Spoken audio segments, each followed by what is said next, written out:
right now. Carl Malone had something for you. Carl Malone, Barkley, Bill Pat Ewing them had something for you. Oakley and Mason, like that was basketball. People say, "Oh, that ain't basketball. You're trying to hurt somebody." Nah, man, you got to respect the game, and there's no more respect in the game, man. Everybody crybabies and prima donnas.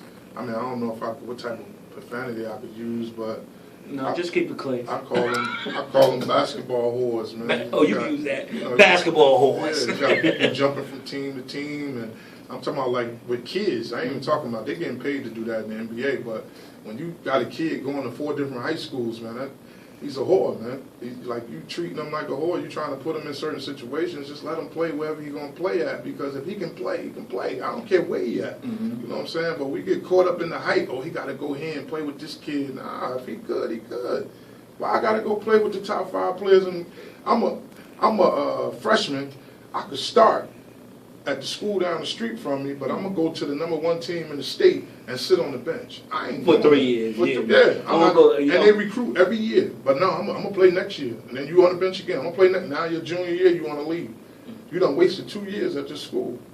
You know what I'm saying? So I mean, just go where you can play, man. It's about playing and being seen. You can't be seen sitting on the bench with a nice Jordan uniform on, Jordan sweats, Jordan sneakers. That okay? You ain't playing, but you got all the Jordan gear. So now you think you could play. You ain't good. That's why I used to love back in the day, because my kids was never known like my kids was homegrown, worked with them, and then we playing somebody that's good. Yo, he's supposed to be number 5 in the state. Jump on him. And my kids like, who, him? Oh, I got him. You know what I'm saying? Those the kids I like that's hungry, that nobody don't know, and then they just pop up and they're like, where he come from? He been here. Y'all ain't been checking for him because y'all going to these schools with all these ranked kids, and this kid could play too. And I got a kid like that on my team right now. Like, you know what I'm saying? He probably the best returning player in the city of Newark.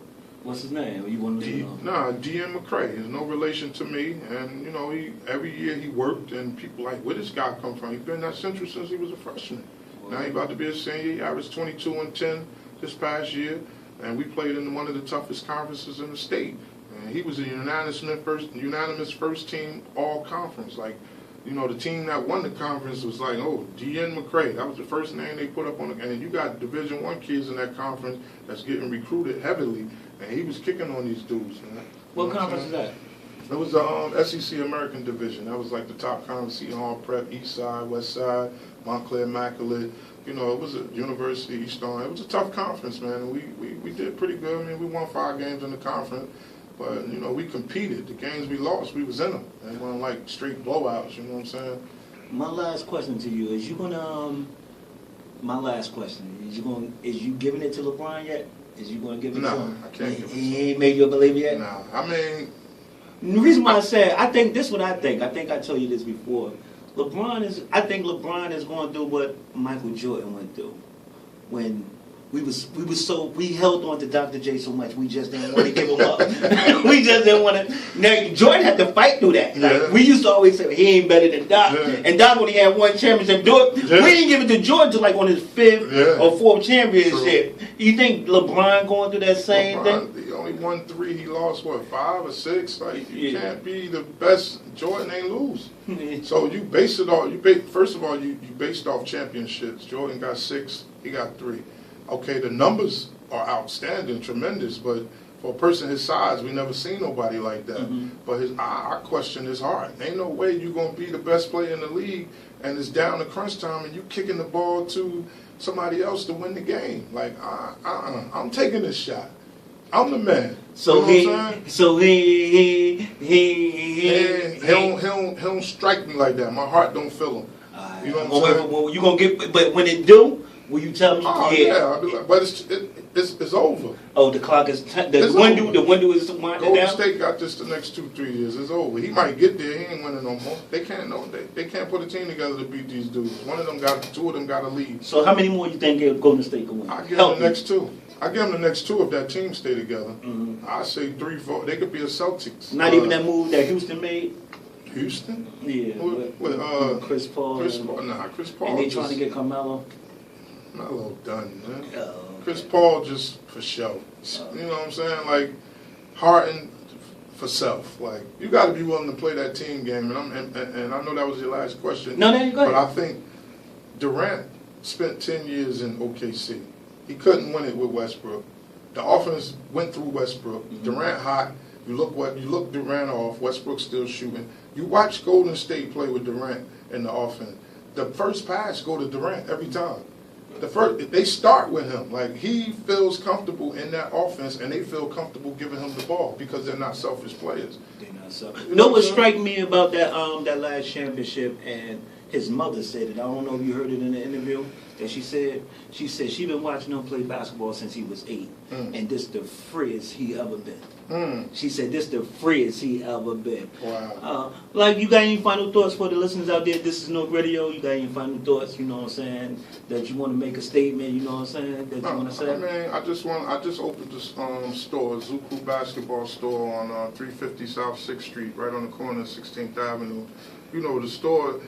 I had a store before, and I had to close it because of, the area I was in. I felt comfortable, but it just wasn't comfortable for people to come there and purchase, and purchase and stuff. So I think where we are now is a good location, and we have a place for our, for our program, like our kids. Like we have apparel for the kids, and I got to ride around with it in my car, bring it to practice. Now we have a location, and we could get more stuff, and we could get the parents to come in, see what's going on, and just support the program. And I got other stuff in there, but I'm promoting Zucru brand, Zucru apparel, like, because we have a brand, and 20-something years ago, we was right there, like, even with Queen Latifah wearing the Zucru jersey on one of her shows that she did with Grant Living Single, the basketball segment, we was right there, man, and I think people knew we was right there, and they didn't want us to get there, you know what I'm saying? So now, it's 20 years later, and we still, maybe not right there with the Queen Latifah thing, but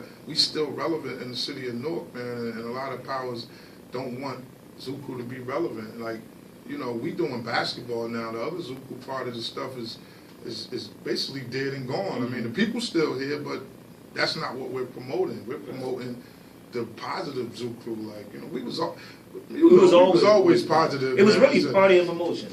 That's all it was, and then people just took the name and threw it somewhere else, and but they don't know unless you was in the circle, you knew what was going on, man. Well, give the address and the location of that store again, one more time. It's 350 South 6th Street in Newark.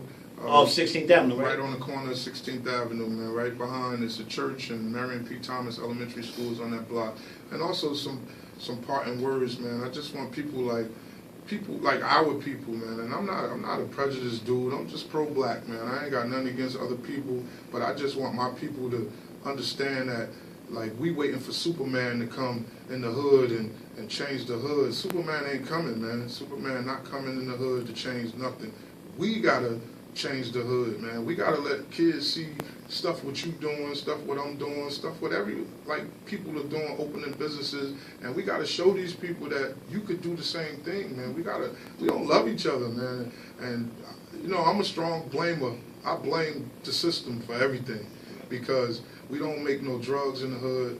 We cook it, but we don't bring it here. I mean, we know how to cook it, but we don't bring the drugs here. We don't bring guns here. We buy them. People bring them here and stuff like that. But these guns being sold somewhere else, like, we don't manufacture none of this stuff that's killing our people, man.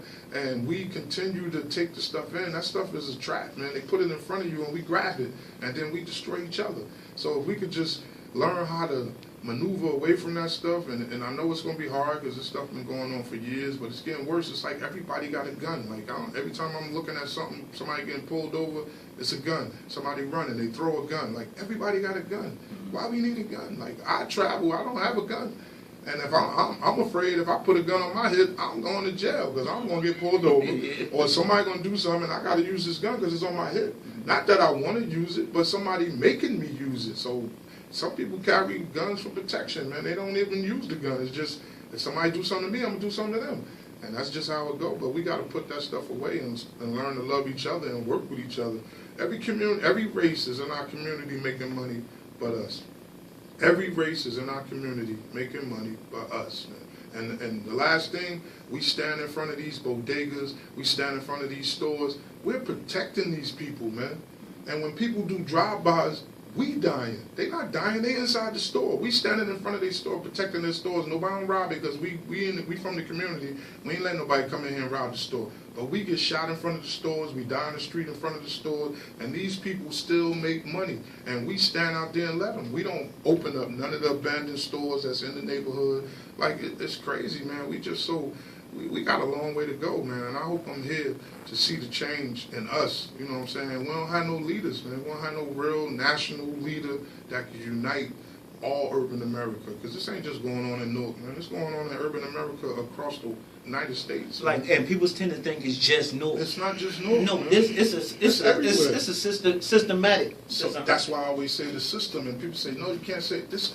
Every urban America, people dying, man. Yeah, so you just can't blame our hood. Every urban public school is failing, so they say. You know what I'm saying? So that's a problem across the United States, not just the city of Newark, not just the city of East Orange or urban or Jersey City. Yeah. This is at Chicago, Detroit. This is everywhere, man. So this is a system, like you said, systematic problem. This is a national problem. And we got a lot to do with it too, because we fall into it. But what else do we have? We was brought here was nothing. They dropped us off in these urban communities, built these houses, and left us with nothing, man. We living off the system, a lot of us, man. We can't fend for ourselves. That little $400 or $500 they give you every month, come on, man. You go get a job and you make that in 2 weeks. But we're not educated enough to get certain jobs, and you know, it's a lot between us and the system, man. But the system created this madness, man. But the key thing to what you just said, man, and what you said, the first thing that you said, and I took a note of that, yo. Like, it ain't like when we was growing, we had love. We need more love. We need more love, man. We need more love, man. And you're OG, and you said we need love. It ain't got about being soft, weak, and nothing like that. Right. Because some of the thoroughest people from our hood had love. Had love. You know what I'm saying? Some of the dangerous people had love. They gave you respect. No, he ain't about that. You could go ahead, but this joker right here, he about to get it. I mean, okay, thank you for letting me leave. You know what I'm saying? Go ahead. Matter of fact, what you doing out here? Now it's like everybody out there getting it. Yeah. Like, that's crazy. So you got any shout outs when you want to do, you know what I'm saying? You want to do any shout outs? Well, I want to give one. I want to give a shout out to Mama Joanne. You know what I'm saying? Yeah, Mom Dukes. I'm like Tupac, man. My mother was a soldier, man. That's how she raised me to be a soldier, man. Like, my mother taught me a lot, man. She had me reading books at 10 years old. I'm talking about novels, like just educating me. She bought me the encyclopedias and said, if you need something, you look it up in these books. Like, this is what I'm paying money for.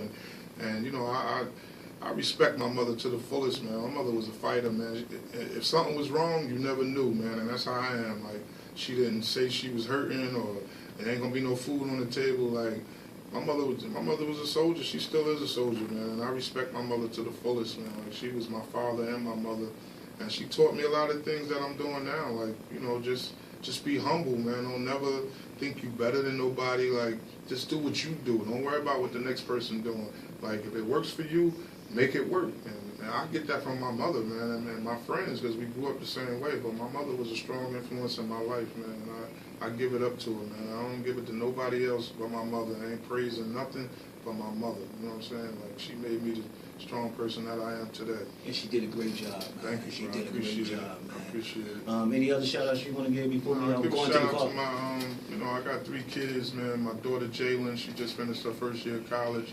I got a little daughter I just had. She 1 year old, Sori. And my son, you know, he just came home from jail like 2 weeks ago. Did 3 years. He just got shot last night. So, you know, he's doing all right in the ICU and UMD. But, you know, everything is a life lesson, man. Hopefully he learned from these lessons. But, you know, it's tough, man. You know, trying to